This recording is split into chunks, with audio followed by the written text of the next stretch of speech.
एकदारो हमारोड्यम लालयन्ति सुतम सती गरिमानम सुरबोढ़ुम नसेहे गिरिकूटवत्। अपने लाला को दूध पिलाते पिलाते मैया उछाल उछाल के खिला रही थी। अब छोटे से कन्हैया जैसी मैया उछाले तो खिलखिला के हंस पड़े और उछालना बंद करे तो रोने लगे। मैया उछालते उछालते थक गई। अब मैया थक गई तब तक कन्हैया ने एक लीला करी कि अपना भार इतना बढ़ाया, अपना वजन बढ़ाया कि मैया को लगा कि छोटा सा बच्चा इतना भारी कैसे हो गया। तो भूमौ निधायतम गोपी विस्मिता भार पीड़िता महापुरुष माद्वयो जगतामास कर्मसु। मैया को लगा लाला बड़ा भारी हो गया, ज्यादा दूध पी लिया तो नीचे छोड़ दिया। अब लाला खेलने लग गए। उसी समय कंस का भेजा हुआ एक और असुर आ गया। उसका नाम है तृणाव्रत। तृणाव्रत माने आपने गर्मी के समय में देखा होगा गोल गोल आंधी चलती है, गोल गोल आंधी चलती है ना, उसको बोलते हैं चक्रवात। गांव क्षेत्र में बबूड़ा बोल देते हैं। क्या बोलते हैं? बबूड़ा बोलते हैं। ऐसे गोल गोल आंधी चलती है जोर की। ऐसी बड़ी जोर की आंधी आई। वो आंधी क्या थी? वो राक्षस ही था जो आंधी का रूप बना के आया।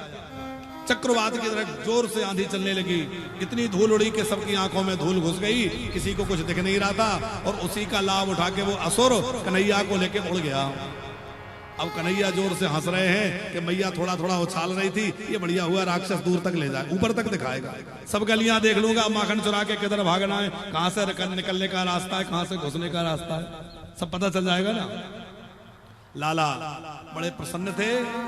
जैसे ही वो असुर मथुरा की ओर बढ़ने लगा तो कन्हैया ने उसका गला पकड़ लिया और गला पकड़ के कन्हैया ने जोर से दबाया। सुखदेव जी कहते हैं राजन, जैसे ही उसका गला कन्हैया ने दबाया, गले गृहीत उत्सृष्टुम नासिकनोर अद्भुतार्वकम। भगवान ने उतना जोर से गला दबाया कि उसकी श्वास रुक गई। प्राणवायु अवरुद्ध होते ही वो जोर से गिरा।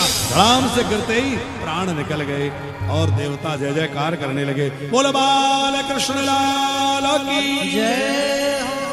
अब जो है असुर के मरते ही वो बवंडर शांत हो गया। मैया ने देखा लाला कहाँ है। लाला को उठाया। जाने ये क्या बात है कि आए दिन कोई ना कोई राक्षस आ जाता है। मैया ने ब्राह्मणों से शांति पाठ करवाया, पूजा करवाई और धीरे धीरे समय व्यतीत हो रहा है। सुखदेव जी कह रहे हैं राजन, अब लाला थोड़े और बड़े हो गए तो घुटुएन घुटुएन चलने लगे। और घुटुएन घुटुएन चलते चलते कन्हैया बड़े सुंदर लगते हैं। मणिमय अगनाई में उनकी शोभा बहुत ही प्यारी होती है।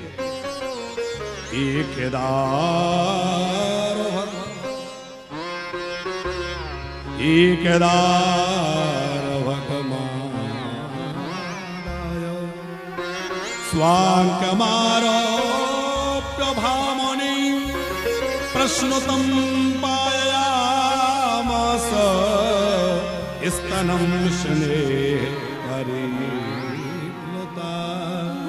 स्नेहं स्तनं स्नेह परिप्लुता। सुखदेव जी कह रहे हैं एक दिन मैया अपने लाला को दूध पिला रही थी। मैया को लगा कहीं ज्यादा ना पी जाए, नहीं तो इसका पेट खराब हो जाए। कन्हैया को जवाई आई, मुंह खोला और मुंह खुलते ही मैया ने देखा कि सारा ब्रह्मांड कन्हैया के मुंह में है। बड़े बड़े पर्वत पहाड़ नदियां सब कन्हैया के मुंह में दिखाई दिए। मैया घबरा गई, ये कन्हैया के मुंह में नदी पर्वत पहाड़ कहां से आ गए। मैया ने आंखों को मला और फिर देखा तो कुछ नहीं दिखा। मैया क्या सोच रही है देवलिया जी, मेरी आंखों का ही भ्रम है।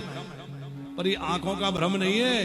कन्हैया बतलाना चाह रहे हैं कि मैया तेरा दूध में अकेले थोड़े ही पी रहा हूं।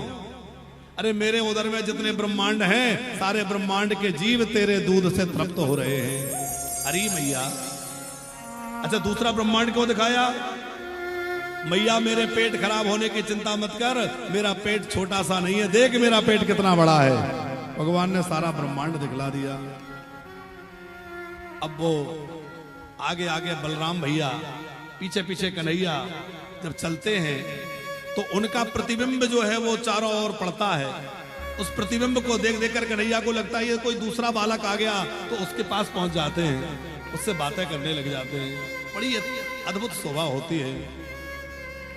जब लाला 1 वर्ष के हो गए तो गर्गाचार्य जी को वसुदेव जी ने भेजा और गर्गाचार्य जी ने आके दोनों लालाओं के नामकरण करे।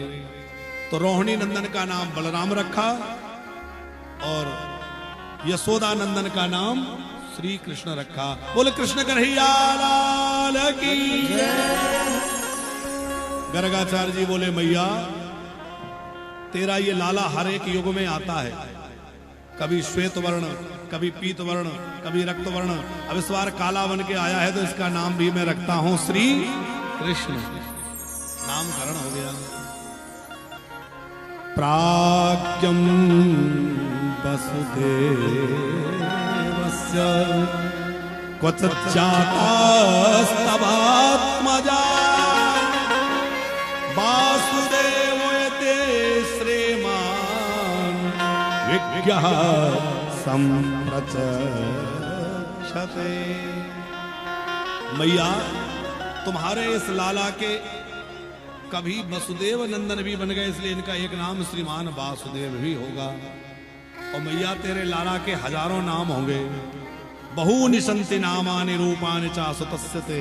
तुम्हारे लाला के अनेक अनेक नाम होंगे। गर्गाचार्य जी ने नामकरण किया।